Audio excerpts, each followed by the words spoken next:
Hi folks, Alicia here. Today we are talking about what to expect when you go on your first trail run. Now this is part of a 5-video series on how to be ready to take on the trails with your own 2 feet. And you should look into suggested videos to see the rest of those videos as well, or down in the description. But before we get started, if you are interested in the latest in sports research for outdoor adventures of all kinds, I want you to subscribe to this channel so you don't miss another video.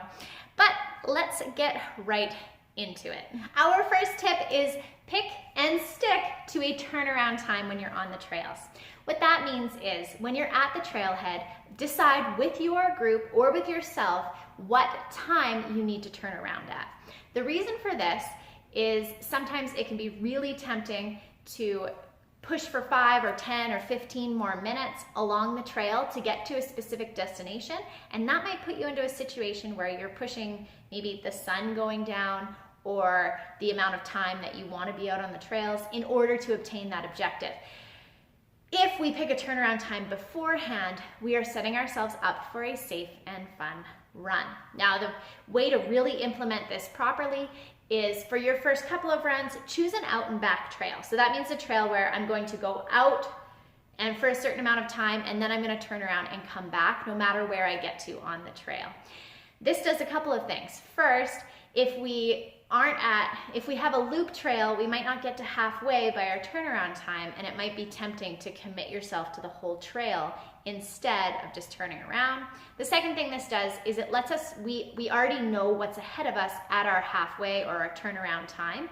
So after you've gone out on that trail, you'll remember if there's specific terrain that's going to take a little longer for you to get back on. Our second tip today is know that your road pace does not equal your trail pace. It just doesn't. It just won't happen. If you're used to running a 4-minute kilometer on the streets, when you take that to the trails, I wouldn't be surprised if at times you are running an 8-minute kilometer instead of a 4-minute kilometer. So just remember that and don't hold yourself to that standard, because it's just not going to happen. A number of things make you a little bit slower on the trails. The first is that we tend to see steeper hills, steeper inclines, and both of those things are going to slow us down from our fastest pace. The second thing is you've got a lot more variability on the ground itself. That softer ground means that we can't create the same reaction force off of it, which is actually good for us in the long run, but it does mean that we're going to go slower. And the third thing is there's sometimes roots and rocks, and you're going to have to navigate those. And then also you're probably going to stop, breathe it in, enjoy the scenery around you a little bit, maybe a little bit more than when you're running down the street. I know that I do. And so that pace is going to be different. If you're training on trails, that can be a little frustrating for people who are used to training using pace-based methods. And that's why I recommend heart rate-based training when you're out on the trail. If you know that you need to keep your heart rate to a certain in a certain zone when you're on the trail, you can adjust your pace to account for that. The third thing to know before you go out there is it's okay to embrace the walk, run. Trail running involves walking up a lot of hills, especially if there's a steep incline.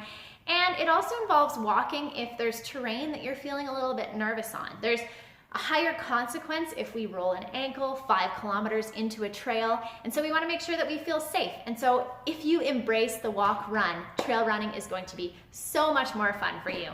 Fourth tip has to do with testing out new equipment or new nutrition strategies when you are on the trail itself. My suggestion to all of my clients and friends is to always make sure that you're testing out new nutrition strategies or new equipment on shorter runs, not longer runs. You don't want to get 10K into a 25K trail and realize that your new backpack is chafing so much that you're going to be sore and red for days. And that's not to say that you can't take out new equipment on the trails, but make sure that you try it out on a shorter run before you try it on a longer run. The same thing goes for new nutrition strategies. I probably don't have to tell you that bathrooms aren't a common thing to see on the side of a trail run route. And so if you run into digestive issues, it's going to be a little bit tougher than when you've got them at home. My next tip is all about enjoying the journey. The fun thing and awesome thing about running out on trails is that you get the benefit of aerobic exercise in addition to the benefit of being outside in nature, and that actually can have a huge effect on our mental health. So take time to enjoy it. So I hope these tips helped you feel more confident about taking your first trail run. Always remember to take it slow, go with a friend, and enjoy the journey. If you want to see the rest of these videos, check them out in the description below, and I will see you out on the trails.